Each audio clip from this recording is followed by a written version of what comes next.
नमस्कार विद्यार्थियों, मैं आपका स्वागत करता हूं मेरे इस YouTube चैनल पर। विद्यार्थियों, आज हम इस वीडियो में अर्थशास्त्र के लिए सांख्यिकी नामक प्रश्न पत्र की 5वीं और आखिरी इकाई को समझने का प्रयास करेंगे। इस वीडियो में इस यूनिट के अंतर्गत हम लोग प्रायिकता या संभावना से संबंधित महत्वपूर्ण बिंदुओं को समझने का प्रयास करेंगे। प्रायिकता क्या होती है, इसके प्रकार, इसके नियम और इसकी अवधारणाओं को समझने का प्रयास करेंगे। यदि आप इस वीडियो को अच्छे से समझ लेते हैं तो ये समझ लीजिए कि आपका यह भाग कंप्लीट हो जाएगा और आपको अलग से पढ़ने की आवश्यकता नहीं पड़ेगी। यदि आप लोगों को मेरा वीडियो पसंद आए तो आप इसे लाइक करें, शेयर करें और सब्सक्राइब करें। तो आइए हम लोग इस महत्वपूर्ण इकाई को समझने का प्रयास करते हैं। विद्यार्थियों, सबसे पहले हम लोग प्रायिकता सिद्धांतों को समझने का प्रयास करें कि प्रायिकता किसे कहते हैं। हम लोग प्रायिकता किसी घटना के घटित होने की संभावना का गणितीय माप है जो 0 जो कि असंभव होता है से 1 जो कि निश्चितता को बताता है के बीच होती है। यह अनिश्चितता का विश्लेषण करने में हमारी मदद करती है। हम अक्सर यह कथन सुनते हैं कि आज शाम को वर्षा होने की संभावना है। इसी प्रकार मेरा बेटा परीक्षा में संभवतः प्रथम श्रेणी से उत्तीर्ण हो जाएगा। इन शब्दों में अनिश्चितता का भाव प्रकट किया गया है। इसका आशय यह है कि हम साधारण तरीके से प्रायिकता को समझें कि जहाँ पर संभावना व्यक्त की गई हो या घटना होने की संभावना हो, उसे हम प्रायिकता कहते हैं। प्रायिकता की परिभाषा के संबंध में विद्वान कार्नर के अनुसार संभावना या प्रायिकता अनिश्चित घटनाओं के बारे में मस्तिष्क की एक स्थिति है। उदाहरण के लिए, एक सिक्के को उछालने पर हेड आने की संभावना 0.5 या 50% होती है। हम सभी जानते हैं कि सिक्के को हम उछालेंगे तो उसमें 2 भाग होते हैं, एक हेड होता है, एक टेल होता है। यदि हम जैसे उछालते हैं तो या तो हेड आएगा या फिर टेल आएगा, मतलब 50% संभावना बनी रहती है। प्रायिकता का मूल सूत्र इस प्रकार से है, आप इसे देख सकते हैं, इसे समझ लीजिएगा अच्छे से किस प्रकार से प्रायिकता के प्रश्न हम हल करेंगे।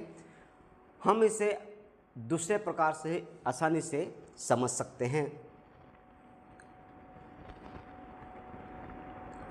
कोई घटना अनेक प्रकार से घटित हो सकती है। कोई सी भी घटना अनेक प्रकार से घटित हो सकती है और अनेक प्रकार को हमने m+n के माध्यम से दर्शाया है। अब हम आगे समझते हैं घटना A के घटित होने की अनुकूल परिस्थितियाँ, मतलब घटना होने की संभावना है, उसकी अनुकूल परिस्थितियों को हम m से दर्शाते हैं।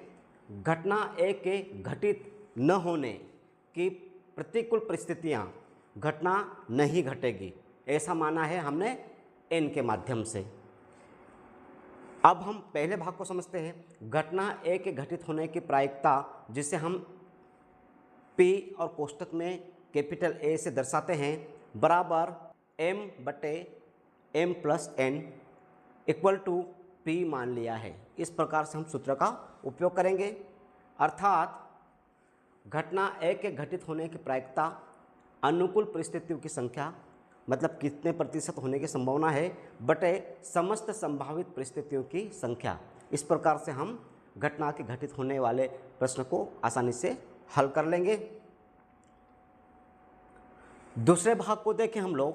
घटना A के घटित न होने की प्रायिकता, घटना नहीं घटेगी, P कोष्टक में A बराबर, चूँकि घटना न घटित होने को हमने n माना है, n/m+n इक्वल टू q मान लिया है।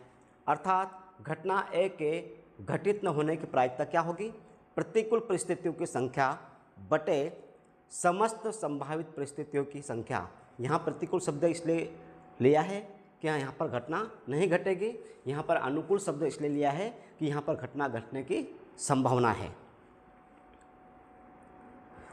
अंत में इसका सूत्र जो आएगा सामने हमारे पास ये रहेगा, P+Q। ये कहाँ से आया देख लीजिए थोड़ा सा, ये P है और ये Q है, बराबर पहला वाला सूत्र अनुकूल स्थिति वाला प्लस प्रतिकूल स्थिति वाला सूत्र, बराबर m+n/m+n = 1। इस प्रकार का सूत्र आपको उपयोग करना होगा। प्रायिकता के सिद्धांतों को समझने के पश्चात प्रायिकता की कौन कौन सी अवधारणा है हम इसे आसानी से समझें। नंबर 1, प्रयोग। कोई भी गतिविधि जिसका परिणाम अनिश्चित हो, जैसे सिक्का उछालना या पासा फेंकना, यह एक प्रयोग है और इसमें हम प्रायिकता को समझते हैं। नंबर 2, परिणाम। प्रयोग का एक संभव नतीजा होता है, जैसे पासे पर 6 अंक आना, यह भी एक प्रायिकता है। नंबर 3, मान। प्रायिकता का मान हमेशा 0 और 1 के बीच होता है, या दूसरे शब्दों में कहें तो 0 से लेकर 100% होता है। इसमें 0 का अर्थ घटना असंभव है, मतलब 0 आए मतलब घटना नहीं घटेगी। वह घटना जिसकी प्रायिकता 0 हो, जैसे पासे पर 7 आना। पासे पर 7 आने का मतलब ये कि जो पासा होता है ना, आप लोगों ने महाभारत में देखा होगा, शकुनी पासे से खेलता है। पासे में 6 अंक होते हैं अधिकतम, 1 से लेकर 6 तक, मतलब 7 तो आएगा नहीं। 1 इसका अर्थ है कि घटना निश्चित है, वह घटना जिसकी प्रायिकता 1 है, अर्थात घटना घट के रहेगी। जैसे सूर्य प्रतिदिन पूर्व दिशा से निकलता है और यह प्रतिदिन घटना होता है, मतलब वो निश्चित है कि वो पूर्व दिशा से ही निकलेगा। 0.5 इसका अर्थ यह है कि घटना होने या न होने की संभावना बराबर है। जैसे सिक्का उछालेंगे तो या तो हेड आएगा या फिर टेल आएगा, 2 में से 1 निश्चित है, इसलिए इसको 0.5 या 50% की संभावना के रूप में दर्शाया है। हमने यहाँ पर उदाहरण भी दिया है, सिक्का उछालना।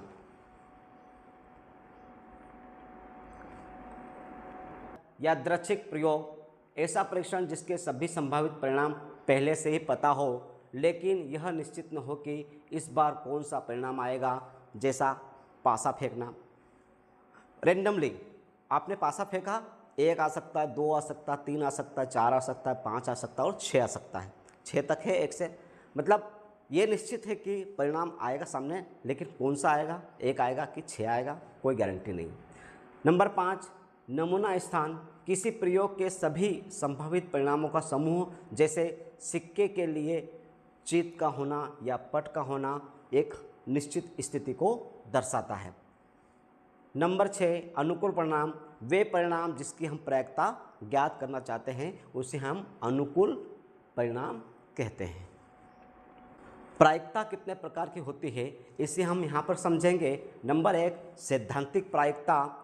यह तार्किक तर्क पर आधारित होती है, जिसमें प्रयोग की आवश्यकता नहीं होती है। जैसे एक पासे पर 4 आने की संभावना सैद्धांतिक रूप से है, इसमें प्रयोग की आवश्यकता नहीं है। नंबर 2, प्रायोगिक प्रायिकता। यह वास्तविक प्रयोगों या ऐतिहासिक डेटा के परिणामों पर आधारित होती है, जिसमें निश्चितता होती है। नंबर 3, व्यक्तिपरक प्रायिकता। यह किसी व्यक्ति के अनुभव, राय या विश्वास पर आधारित होती है। जैसे कल बारिश होने की उच्च संभावना है, यह विचार पर आधारित होती है, सलाह पर आधारित होती है, राय पर आधारित होती है। नंबर 4, सशर्त प्रायिकता। किसी घटना की प्रायिकता जब कोई दूसरी घटना पहले ही घटित हो चुकी हो, तो वहाँ पर हम कंडीशनल प्रोबेबिलिटी को समझते हैं। इसके बाद हम बात करते हैं प्रायिकता के अनुप्रयोग की। इसका उपयोग कहाँ पर होता है? नंबर 1, मौसम का पूर्वानुमान लगाया जाता है। वर्षा या तूफान आने की संभावना बताने के लिए भी हम लोग प्रायिकता का उपयोग करते हैं। नंबर 2, बीमा, जोखिमों का आकलन करने और प्रीमियम निर्धारित करने में भी प्रोबेबिलिटी का उपयोग किया जाता है। नंबर 3, शेयर मार्केट, कीमतों के उतार चढ़ाव और निवेश जोखिम का अनुमान भी प्रोबेबिलिटी या प्रायिकता के आधार पर लगाया जाता है। नंबर 4, खेल, टॉस जीतने या किसी टीम के मैच जीतने की संभावना का विश्लेषण भी हम प्रायिकता के आधार पर लगाते हैं। अब हम प्रायिकता के सामान्य नियमों एवं सूत्रों को समझने का प्रयास करते हैं। नंबर 1, प्रायिकता का मान हम बता चुके हैं कि 0 और 1 के बीच में होता है। नंबर 2, घटना के घटित न होने की प्रायिकता। यदि किसी घटना के होने की प्रायिकता 1 है तो न होने की प्रायिकता कितनी होगी? 0 होगी। नंबर 3, योग नियम, 2 घटनाओं ए और बी के लिए हम प्रायिकता के योग नियम का उपयोग करते हैं। नंबर 4, सभी घटनाओं का योग, सैंपल स्पेस में सभी संभावित परिणामों की प्रायिकताओं का योग 1 होता है। इसे हम उदाहरण से समझें। उदाहरण नंबर 1, सिक्का उछालना। कुल परिणाम कितने आ सकते हैं सिक्का उछालने पर? 2, या तो हेड आ सकता है या फिर टेल आ सकता है। इसमें भी हेड आने की प्रायिकता 0.5 या 50% होगी। हम पहले ही स्पष्ट कर चुके हैं कि सिक्के के 2 भाग हैं, हेड और टेल, 2 में से एक आने की संभावना होती है। उदाहरण नंबर 2, पासा फेंकना। पासे फेंकने पर या पासे खेलने पर 6 प्रकार के परिणाम आने की संभावना होती है। 1 से लेकर 6 तक के अंक होते हैं और इनमें से कोई भी आ सकता है। सम संख्या 2, 4, 6 आने की प्रायिकता भी 0.5 या 50% होगी, क्योंकि 6 में से 3 सम है और 3 विषम है, तो निश्चित रूप से या तो सम आएगा या फिर विषम आएगा। तो इनमें भी प्रायिकता 50% की होती है।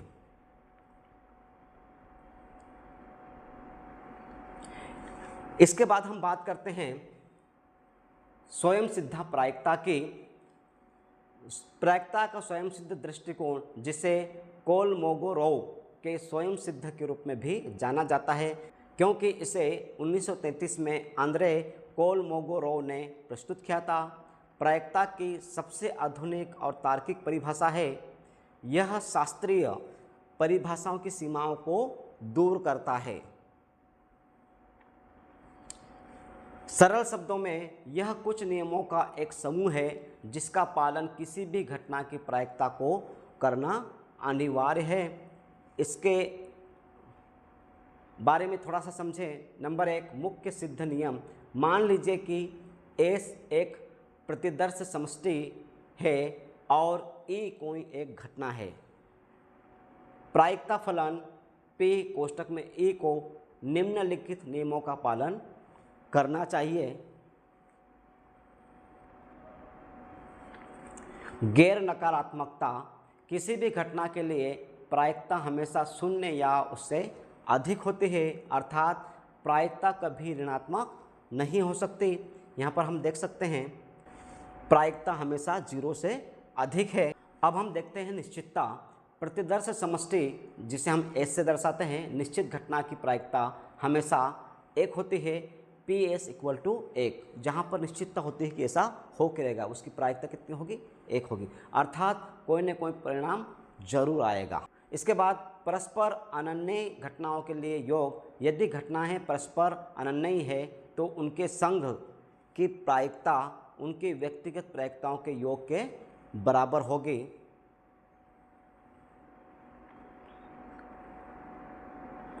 नंबर 2, स्वयं सिद्ध दृष्टिकोण के महत्वपूर्ण परिणाम। असंभव घटना की प्रायिकता हमेशा 0 होती है। पूरक घटना, किसी घटना के न होने की प्रायिकता इस प्रकार से हमने सूत्र में के माध्यम से दर्शाने का प्रयास किया है। नंबर 3, सीमा, किसी भी घटना की प्रायिकता हमेशा 0 और 1 के बीच में होती है। आप इसको थोड़ा सा समझने का प्रयास करिएगा, आप थोड़े से अच्छे से समझें, इसको सूत्र को आप जरूर अच्छे से याद कर लें। आपके पाठ्यक्रम के अनुसार असतत एवं सतत प्रायिकता को भी हमें समझना है। हम यहाँ पर असतत एवं सतत प्रायिकता वितरण को समझने का प्रयास करेंगे कि असतत प्रायिकता किसे कहते हैं और सतत प्रायिकता किसे कहते हैं। थोड़ा सा गंभीरता से आप लोग समझें इसको। यह उन डेटा के लिए होता है जिन्हें गिना जा सकता है। यहाँ पर रैंडम वेरिएबल केवल विशिष्ट मान ले सकता है, आमतौर पर जिसे हम पूर्णांक के रूप में समझते हैं। इसकी विशेषताओं को समझें। इसमें मान अलग अलग होते हैं, जैसे 0, 1, 2, 3। इनके बीच के मान संभव नहीं होते हैं। फंक्शन किस प्रकार से करता है? इसे प्रोबेबिलिटी मेश फंक्शन द्वारा दर्शाया जाता है। उदाहरण के लिए सिक्का उछालने पर हेड्स आने की संख्या और पासा फेंकने पर आने वाला नंबर, ये प्रायिकता को स्पष्ट करते हैं।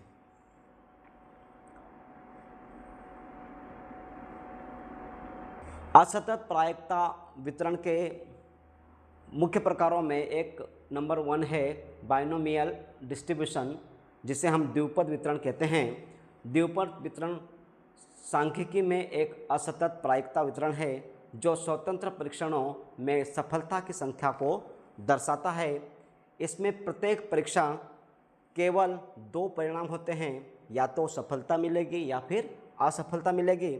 और सफलता की प्रायिकता, जिसे हम P से दर्शाते हैं, हर बार समान रहती है। यह सिक्का उछालने, जिसमें हेड या टेल है, जैसे प्रयोगों के लिए बहुत अधिक उपयोगी मानी जाती है। इसके बाद इसका दूसरा जो भाग है वो है पॉइसन डिस्ट्रीब्यूशन। एक निश्चित समय अंतराल में होने वाली घटनाओं की संख्या को हम पॉइसन डिस्ट्रीब्यूशन के माध्यम से ज्ञात करते हैं। दूसरे शब्दों में पॉइसन वितरण यह बताता है कि किसी निश्चित समय या स्थान के अंतराल में कोई विशिष्ट घटना कितनी बार घटित हो सकती है, बशर्ते वह घटना एक स्थिर औसत दर पर और एक दूसरे से स्वतंत्र रूप से घटती रहती हो। जो घटनाएं बार बार होती रहती है उसके संबंध में हम पॉइसन वितरण की बात करते हैं। इसके उदाहरणों को से यदि हम लोग समझें तो नंबर 1 कॉल सेंटर, 1 घंटे में प्राप्त होने वाली फ़ोन कॉलों की संख्या पॉइसन डिस्ट्रीब्यूशन का एक भाग हो सकती है। यातायात, किसी सड़क पर एक निश्चित समय में होने वाली दुर्घटनाओं की संख्या। नंबर 3 ईमेल, एक दिन में आपके इनबॉक्स में प्राप्त होने वाले ईमेल की संख्या। और नंबर 4 दोष, कपड़े के एक थान में पाए जाने वाले दोषों या छिद्रों की संख्या भी पॉइसन वितरण का एक उदाहरण हो सकता है। पॉइसन डिस्ट्रीब्यूशन का उपयोग कब होता है? इसका उपयोग तब किया जाता है जब संभावित परिणामों की संख्या बहुत ज़्यादा अधिक हो, किसी विशेष घटना के घटित होने की प्रायिकता बहुत कम हो। यह द्विपद वितरण का एक सरल विकल्प भी है। जब परीक्षणों की संख्या ज़्यादा हो तब हमें पॉइसन वितरण का उपयोग करना है। अब हम बात करते हैं सतत प्रायिकता वितरण की। यह उन डेटाओं के लिए होता है जिन्हें मापा जाता है। यहाँ रैंडम वेरिएबल किसी भी सीमा के भीतर कोई भी मान ले सकता है, जिसमें दशमलव भी शामिल है। इसकी विशेषता देखें, इसमें मानों की संख्या अनंत होती है। किसी एक सटीक बिंदु पर प्रायिकता 0 होती है, इसलिए हम हमेशा एक रेंज की बात करते हैं। इसके फंक्शन को देखें, इसे प्रोबेबिलिटी डेंसिटी फंक्शन द्वारा दर्शाया जाता है। उदाहरण के लिए व्यक्तियों की ऊंचाई या वजन को हम लोग इसके अंतर्गत ज्ञात कर सकते हैं। किसी काम को पूरा करने में लगने वाले समय की बात करते हैं तब भी हम इसका उपयोग कर सकते हैं। इसके मुख्य प्रकारों में नंबर 1 नॉर्मल डिस्ट्रीब्यूशन, जिसे बेल कर्व भी कहा जाता है, जो प्रकृति में सबसे सामान्य या आम है। यूनिफॉर्म डिस्ट्रीब्यूशन, जहां सभी परिणामों की संभावना एक समान होती है, ये इसका भाग है। नंबर 3 एक्सपोनेंशियल डिस्ट्रीब्यूशन, घटनाओं के बीच समय अंतराल के लिए भी यह महत्वपूर्ण माना जाता है। अब हम प्रायिकता से संबंधित कुछ महत्वपूर्ण उदाहरणों को समझने का प्रयास करेंगे जो आपकी आगामी परीक्षा की दृष्टि से महत्वपूर्ण होंगे। आप इनको बार बार समझने का प्रयास कीजिएगा, इस प्रकार के प्रश्नों को बनाने का प्रयास कीजिएगा, आप निश्चित रूप से कर पाएंगे। आप थोड़ा सा ध्यान दीजिएगा, यदि इस प्रकार का प्रश्न पत्र आपके प्रश्न पत्र में आ जाए तो आप इसको किस प्रकार से हल करेंगे, इसे समझे। 52 पत्तों की ताश की एक गड्डी में से एक पत्ता खींचने पर उसके बेगम आने की संभावना या प्रायिकता क्या होगी। एक ताश की गड्डी है जिसमें 52 पत्ते हैं और हम सभी जानते हैं कि उन 52 पत्तों में बेगम जो है, जिसे हम रानी कहते हैं, क्वीन कहते हैं, वो उनकी संख्या 4 होती है। तो यहाँ पर हम इसको इस प्रकार के प्रश्नों को किस प्रकार से हल करेंगे थोड़ा समझिएगा। कुल पत्तों की संख्या, जिसको हम n कहते हैं, नंबर, बराबर 52। बेगमों की संख्या, जिसको हम स्मॉल a से दर्शाते हैं, इक्वल टू 4। 52 पत्तों में 4 बेगम है। अब प्रायिकता किस प्रकार से ज्ञात करेंगे। प्रायिकता अर्थात P इक्वल टू 8/n बराबर 4/52। तो ये 4 एकम 4, 4 से 13 बार, तो ये हमारा उत्तर आ जाएगा। बेगम आने की संभावना कितनी है, 1/13। बेगम आने की संभावना कितनी है? 1/13। इस प्रकार से हम इस प्रश्न को बहुत आसानी से हल कर सकते हैं। थोड़ा सा आप इस प्रकार के प्रश्नों को समझने का प्रयास जरूर कीजिएगा। आगे बढ़ते हम लोग एक दूसरा और देखते हैं। हम एक दूसरा उदाहरण फिर समझते हैं। एक थैले में, ध्यान दीजिएगा, एक थैले में 10 काली और 20 सफ़ेद गेंदें हैं। आपके पास एक थैली है जिसमें 10 काले कलर की और 20 सफ़ेद कलर की गेंदें हैं। एक काली गेंद तथा एक सफ़ेद गेंद निकालने की क्या प्रायिकता होगी? अब यदि उस थैले में हाथ डाल के एक गेंद निकालने की कोशिश करेंगे तो काली गेंद निकलने की संभावना क्या है और सफ़ेद गेंद निकलने की संभावना क्या है? आप इस प्रकार के सूत्र का उपयोग करेंगे। यह हमने अपने वहाँ पर आगे इस सूत्र को हमने पिछले इस भाग में दर्शाया है, ध्यान दीजिएगा। प्रायिकता अर्थात P बराबर अनुकूल परिस्थितियों की संख्या बटे कुल परिस्थितियों की संख्या। हम काली गेंद निकलेगी या सफ़ेद गेंद निकलेगी इसकी प्रायिकता की बात कर रहे हैं, मतलब संभावना व्यक्त कर रहे हैं, इसलिए यहाँ पर अनुकूल शब्द उपयोग किया है। अब हम यहाँ पर देखें काली गेंद बटे कुल गेंद, तो हमारे पास काली गेंद कितनी है? 10 है बटे कुल गेंद जो कि 10 और 20 30 होती है। इसके बाद बराबर 10 से कम है, 10 से 3 बार आपकी ये संभावना जो है काली गेंद निकलने की संभावना कितनी है? 1/3। इसी प्रकार से हम इसके दूसरे भाग को देखें कि सफ़ेद गेंद निकलने की प्रायिकता कितनी है, तो हम यहाँ पर देखें सफ़ेद गेंद बटे कुल गेंदें। सफ़ेद गेंद कितनी हमारी? 20 है, तो 20/30। कुल कितनी गेंद है? 30, तो 10 से 2 बार, 10 से 3 बार, तो हमारा जो उत्तर होगा वो होगा 2/3। यह किसकी प्रायिकता की बात करते हैं हम लोग? सफ़ेद गेंद निकलने की प्रायिकता कितनी है? 2/3 और काली गेंद निकलने की संभावना कितनी है? 1/3। इस प्रकार इस वीडियो में हमने प्रायिकता से संबंधित महत्वपूर्ण बिंदुओं को समझने का प्रयास किया और इन उदाहरणों के माध्यम से निश्चित रूप से आपको क्लियर हो गया होगा कि प्रायिकता से संबंधित प्रश्नों को हम किस प्रकार से हल कर सकते हैं। धन्यवाद।